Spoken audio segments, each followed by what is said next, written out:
Hey everyone, we're going to analyze a BRRRR property now, and BRRRR stands for, I believe it stands for buy, rehab, uh, refinance, rent, repeat. I think that's what it is. There's four R's. Could be wrong there, but I've done BRRRRs. They're great. Um, that's what they are. They're sort of a cross between a flip and a rental, where you're buying it like a flip, but then you're refinancing it and then holding it like a rental. Um, we're using DealSimple to analyze this. Check out a link in the description if you want to take a look at that and see what it's all about. But without further ado, let's dive in. So the purchase price, we use 250 for that. Closing costs, I've talked about this in the other videos for flip and rental, and it really applies here too. If you're new, I would talk to a reputable local title company and get them to help you with this figure, because it's going to be different based on the purchase price, the area that you're in, the different taxes that you have to pay. So I would just get with the title company to figure that out. I'm going to use 2%, because that's more than likely what it would conservatively end up being where I am in Northern Virginia. Credits, this is anything associated with, this is anything such as a commission. If you're representing yourself as a real estate agent and you apply the commission, that would be here. That would be a credit. Also, any lender credit, most likely on a BRRRR, that wouldn't be the case because typically that's purchased with either cash or hard money. But that's what it is, or maybe a seller credit. That would all be lumped together here. I'm going to leave it blank, um, because typically we buy properties off market and there is no credit. All right, so reno budget. This is going to be what it's going to cost to fix the property up. Generally, BRRRRs are purchased where the property is in it's not lendable, where you can go to a conventional lender and get a Fannie or Freddie loan on the property. Typically, it's beyond that, where it needs a lot of work to get it lendable, and that's why you would use hard money and not just use a normal loan out of the gate. So we're going to say that this one is going to cost about 50 grand to get it to where it needs to be. And then the reno holding costs, these are any holding costs while you're renovating the property, such as utilities, HOA. You just add all that up. And if you're looking at it over the course of holding it for 2 months to renovate it, 3 months, you would just take all those expenses that you would anticipate over 3 months and lump it together here. So I'm just going to say it's $1,000. Um, so the first loan points, again, if you're going to be using hard money, this is where that's going to come into play. So I'm just going to use 1% here. So we're going to pay 1 point, which is $2,500 based on a $250,000 purchase price. But again, I would check with a hard money lender who's willing to lend you. If you're newer, you're probably going to pay a little bit more for hard money. Our first flip that we did, it was 3 points and 12%. Some people pay even higher than that, depending on the size of the deal, etc. So I'm going to say it's 1% and 12% rate. Now, if you're using 12%, it's very easy to figure out what this is going to cost. It's just 1% of the purchase price is what you're accruing every month. And some hard money lenders make you pay monthly, where you're actually making payments, and then other ones just let it accrue and wrap it up in the payoff, when the property is either sold or in this case refinanced. Um, so we're gonna say, I'm just gonna use 250. Generally, we are buying properties well enough to where we get 100% financing from the hard money lenders. So I'm going to say 250. and then I'm going to take, so your second loan, more than likely what this would end up being, and this is what it ends up being for us, is I have a property that I have a line of credit on, and we'll draw on that. And we'll count that as our second loan. Now it's not officially a second loan because it's not secured to the property that we're purchasing, but for all intents and purposes, it is, because we're treating it as such. So no points. The rate is, it's gone up, but it's somewhere in the five. So I'm just going to be conservative and use 6%. I'm going to say 60,000 is what I'm going to use to account for the the $50,000 for the reno, and then closing costs and carry costs. And then we're going to say that we refinance it after 3 months. We're going to hold it for 3 months. All right, now the refinance info, the after repaired value, this is going to be the value, the estimated value of the property. Okay, let me rephrase that. This is the estimated appraised value. So this is what a lender, when they order an appraisal on the property, an appraiser goes out and inspects it and then sends the appraisal, this is going to be what that is likely to come in at. So that might be wildly different than the market value of the property, for better or worse. So that's what I'm using here. And we're going to say in this case that it's, I don't know, 350. And then let's say that the loan to value is 75%. So you're going to get 75% of this figure as a loan. And the interest rate, we'll just say it's 5%. Rates are kind of high right now, so it's probably actually on the low end of things, which is crazy.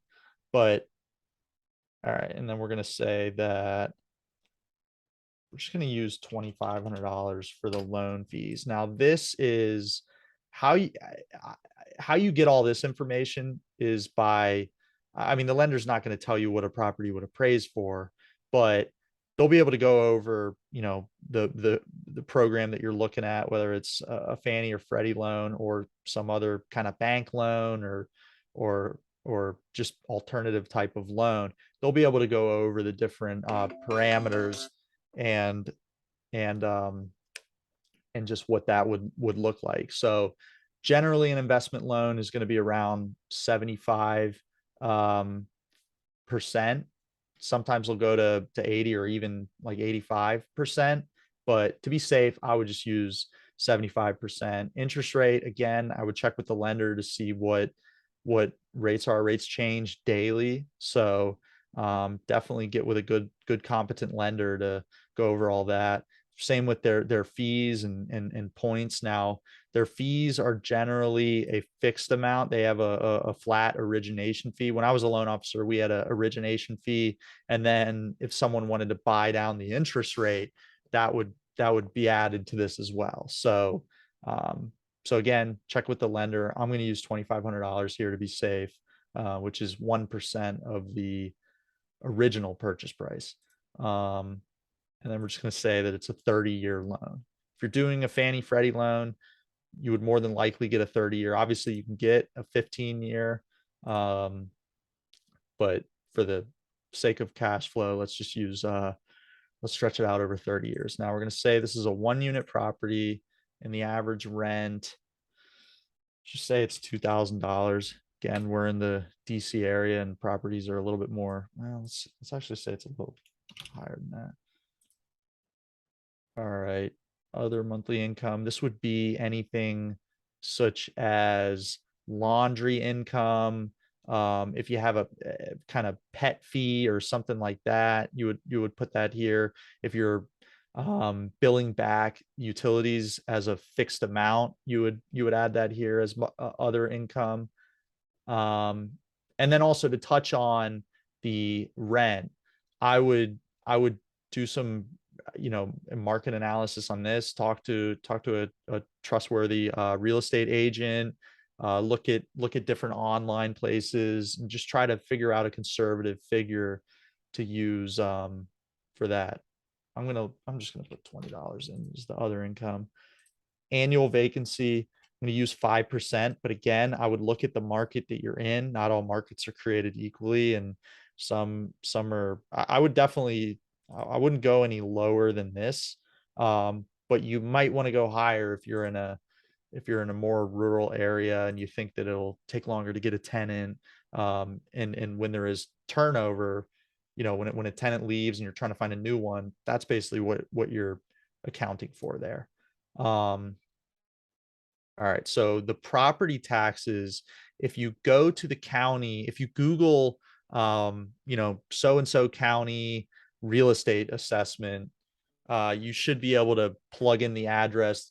Most counties have an online database where you can get that information. You can look up the down to the penny what the annual property taxes are. So I'm just going to use 1% of the purchase price here, $2,500. Annual insurance, again, I would talk to an insurance agent that knows what they're doing, that you trust, and is going to give you good information and make sure that you have the proper coverage in place. If you're looking to do this as a short-term rental, such as listing it on Airbnb, Verbo, those types of things, then the insurance is probably going to be a little bit higher than if you were just doing this as a 12-month lease to a tenant. So I'm going to use $1,000 here. Property management fee, we'll just use 10% and assume that this is just being rented as a 12-month lease versus, again, a short-term rental where the management is going to be higher. It's probably going to be closer to 15-20% if they're dealing with setting up cleaners and handling bookings and all the guest communications, all that, probably closer to 20%. But again, just normal rental, I would conservatively say that it should be around 10%, probably a little bit less. And that's based on the income. Monthly utilities, this is just going to be the electric bill, the water bill, sewage, gas, anything to do with that. If you're getting a 12-month tenant, then you're more than likely going to put all that in the tenant's name anyways, and you would just leave this blank. You're passing that cost along to them. But if you're doing it as a short-term rental or a month-to-month lease, then you would more than likely be responsible for paying that, and then you would just recoup that by having a higher rent or charging a flat amount every month as a utility reimbursement. So I'm just going to leave this blank, and we'll assume for this sake that we're looking at getting a 12-month tenant. All right, now monthly maintenance and repairs. This is general property maintenance. Let's just use $25. That might be low. If you want to bump that up, feel free, but I'm just going to use $25. Really depends on the property. If it's an older property and there's an older HVAC, older roof, that sort of thing, then you could probably expect to pay a little bit higher. If it's a newer property, then you probably don't have to worry about that as much. Other expenses, this is the most common other expense is HOA or a condo fee. So I'm just going to put in $50 a month as an HOA fee. And this is very easy to find. Just talk to the seller, talk to the listing agent, whoever's dealing with whoever owns the property or has a connection to the property. They should be able to get you this info pretty easily. Here's where the deal, you can make or break the deal, and it's really garbage in, garbage out. If you put bad assumptions in here, it's going to inflate your numbers and they're going to be horribly inaccurate. And the reality is that you're going to, the numbers, the actual numbers that you end up getting in terms of rent and appreciation are going to be lower. So I would use 3% in my market, but again, every market is different. And if it's a more rural area, a more stagnant market, then you might want to use 1 or 2%.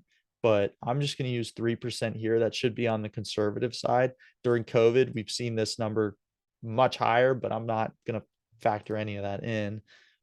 Expense growth, I'm going to use 2%. But again, if you wanted to be really conservative, then I would make the expense growth the same as the rent growth. Year over year appreciation in my market, Northern Virginia, outside the DC area, I'm going to use 3%. It's this area is the population is growing, and I believe that 3% is a fairly conservative estimate.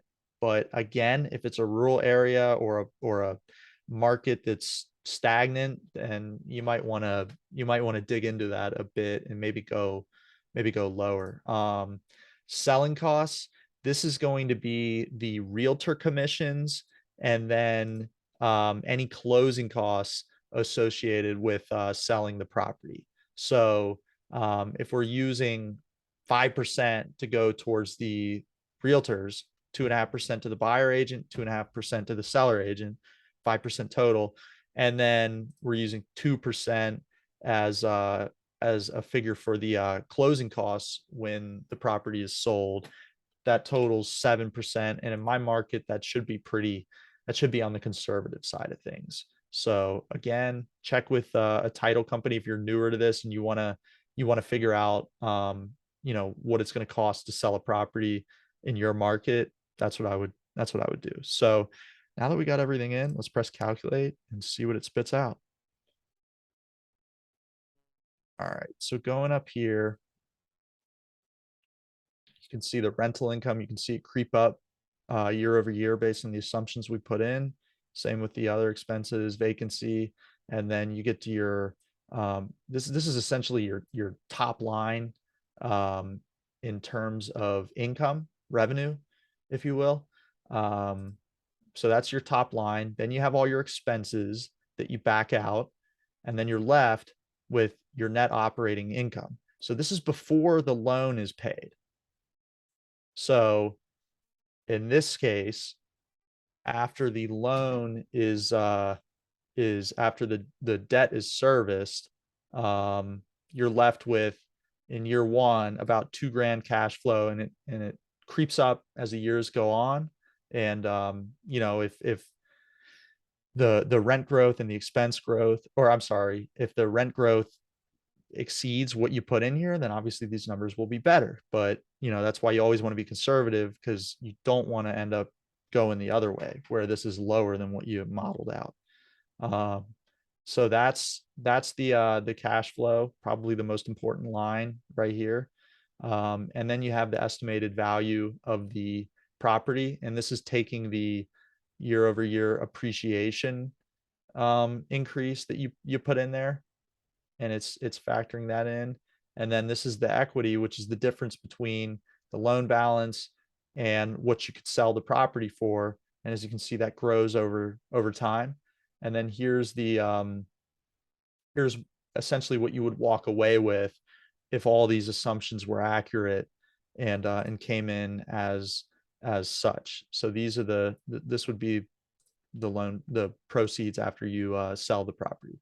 So these are the KPIs, and this is going into the first one is the cash that you need at purchase. So this is factoring in the first loan and second loan and basically all the costs that it's going to take, and it's subtracting whatever it's going to cost from what your loan is, and that's what you're left with. So you're left having to come up with about $7,000 cash. And then so what this is saying is that when you go to refinance, in this case, I believe what this is saying is that you would have to come up with $50,000. Now, if we increase this ARV to 400, press calculate. Now you can see you have to come up with less cash because the value is higher and ultimately the refinance loan proceeds are higher. So once you get into positive territory where you're, let's just say 425.